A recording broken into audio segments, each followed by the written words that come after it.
नमस्कार देवियों, सज्जनों और सर्वप्रिय छात्रों, आप सबका हार्दिक स्वागत है शिक्षा पॉइंट पर। 1919 में आज ही के दिन शहीद आज़म भगत सिंह, राजगुरु और सुखदेव को अंग्रेज़ी हुकूमत ने फांसी पर चढ़ा दिया था। स्वतंत्रता के बाद जो परिस्थितियां देश में बनी वो वैसी ही बनी रहीं जैसी कि अंग्रेज़ी हुकूमत में थी। फूट डालो, शासन करो, लूट करो, पूंजीवाद को बढ़ावा दो, आम जनों को हाशिए पर छोड़ दो, धर्म के नाम पर बांट दो, वर्ग के नाम पर बांट दो, जाति के नाम पर बांट दो और राज करो की नीति स्वतंत्रता के बाद भी चलती रही। आज़ादी के 70 वर्षों के बाद भी देश में कमोबेश यही स्थिति बनी हुई है। आज भी एक क्रांति की आवश्यकता है। क्रांति हो भी रही है, वोटों के ज़रिए हो रही है, युवाओं के ज़रिए हो रही है। सबसे बड़ा हथियार है मताधिकार का हथियार। इसका इस्तेमाल विवेकपूर्ण तरीके से होने लगा है, लेकिन कुछ लोगों को यह रास नहीं आता। मीडिया, समाचार वालों का काम होता है शिक्षित करना, समाज में व्याप्त संकीर्णताओं को दूर करना, लोगों में शिक्षा की ज्योति जलाना, वैचारिक समभाव पर जोर देना। लेकिन मीडिया जगत में भी संकीर्णता फैलाने का काम चलता है। जाति, वर्ग और धर्म के नाम पर ऐसे लेख आलेख लिखे जाते हैं जो भड़काऊ होते हैं और लोगों को भड़काते भी हैं। धर्म के नाम पर, जाति के नाम पर, अपने तुच्छ स्वार्थ के नाम पर लोगों को बांटने का काम मीडिया कर्मी बखूबी कर रहे हैं। कहाँ स्वतंत्रता के पहले जो पत्रकारिता थी उसका जो उद्देश्य था वो जनजागरण का उद्देश्य था, गरीबी उन्मूलन का उद्देश्य था, अंग्रेज़ी राज को उखाड़ फेंकने का उद्घोष था। लेकिन आज गरीब और गरीब हो रहे हैं, अमीर और अमीर हो रहे हैं। पूंजीवाद, लूट तंत्र, भ्रष्टाचार चरम पर है। ऐसे में अगर कोई व्यक्ति, कोई संगठन, कोई राजनीतिक दल सर्वधर्म समभाव के लिए काम करता है अथवा सबके विकास की बात करता है तो उसकी भी प्रखर आलोचना होती है। मीडिया जगत में विशेष रूप से जो आज के इलेक्ट्रॉनिक मीडिया वाले हैं, ये जिस तरह से बयान जारी करते हैं, जिस तरह से प्रचार प्रसार करते हैं, कुछ लोग हैं जो उनके बहकावे में आ कर के अपने ही देश, अपने ही जाति, अपने ही संप्रदाय, अपने ही गरीब, उपेक्षित, दलित मजदूरों की उपेक्षा करते हुए उन पर तंज कसते हैं। क्या यही सपना था शहीद आज़म भगत सिंह का? नहीं, कदापि नहीं। उन्होंने जिस भारत के निर्माण का सपना देखा था वह पूरा नहीं हुआ।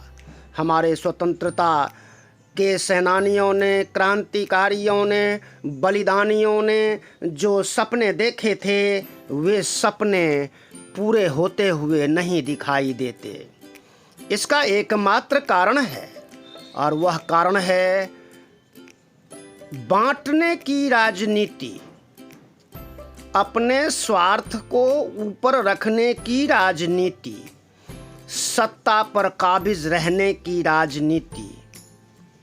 देश जानता है कि सत्ता के भूखे लोग जिन्होंने सत्ता का सुख भोगा है, उन्होंने कोटि कोटि लोगों के दुख को नहीं जाना है।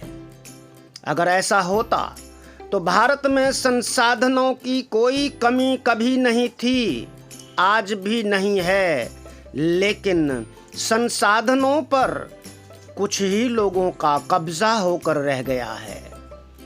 यह स्थिति स्वतंत्र भारत की है। आज उनकी आत्माएं, उन शहीदों की आत्माएं दुखी होती होंगी, इसलिए कि जो सपने उन्होंने देखे थे, आज़ादी के लिए जो बलिदान उन्होंने दिया, जो अपने आप को उत्सर्ग कर दिया, अपने घर परिवार, अपनी ज़िंदगी को दांव पर लगा दिया, उन लोगों ने जो सपने देखे थे वो स्वराज्य का सपना था। स्वराज्य का सपना पूरा नहीं हो पा रहा है। इसके पीछे भी देश में बैठे हुए अंग्रेजी मानसिकता के लोग हैं, जिनको अपना स्वार्थ दिखाई देता है। उसके आगे वर्ग विशेष और उपेक्षितों, मजदूरों, मजलूमों, दलितों, शोषितों, वंचितों की कोई चिंता उनके दर्शन में दिखाई नहीं देती। उनको सिर्फ और सिर्फ अपना सुख, अपना स्वार्थ, अपनी उन्नति, अपने परिवार की उन्नति, अपने रिश्तेदारों नातेदारों की उन्नति, उद्योगपतियों की उन्नति दिखाई देती है। उद्योग बढ़ना चाहिए, इसका कोई विरोध है ही नहीं।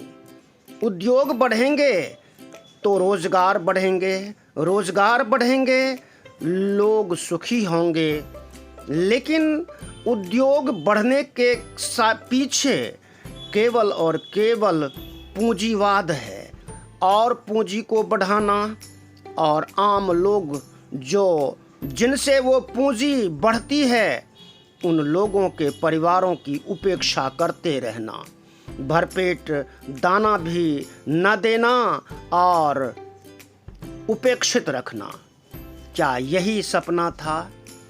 अगर यही सपना उन्होंने, आज अगर वे जिंदा होते, ऐसे शहीद अगर आज के भारत में होते, तो निश्चित रूप से उनकी आत्मा बहुत आहत होती, हो भी रही है। दिवंगत आत्माओं को अश्रुपूरित विनम्र श्रद्धांजलि है।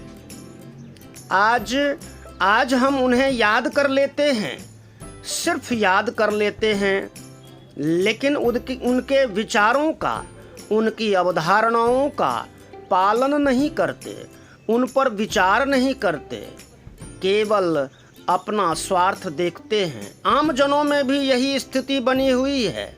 धर्म के नाम पर आज भी बांटा जा रहा है लोगों को। वर्ग विशेष की राजनीति, वर्ग विशेष की पत्रकारिता, दूषित पत्रकारिता, जो किसी भी सूरत में देश के लिए सही नहीं है। देश के युवाओं में और जागृति लाने की आवश्यकता है। जो काम अखबार वाले, मीडिया वाले कर सकते हैं, लेकिन वे भी पक्षपातपूर्ण रवैया अपनाते हैं। आज काफ़ी स्थिति बदल रही है। लोग, भारत के युवा जाग रहे हैं, ऐसे मानसिकता वाले लोगों के विचारों को समझ रहे हैं, इसलिए एकजुट होकर के देश के लिए, देश की प्रगति के लिए काम करने की सोच रहे हैं। भगवान सबको सद्बुद्धि दे, देश विकासोन्मुख हो। धन्यवाद। जय हिंद, जय भारत, जय भारती। नमस्कार।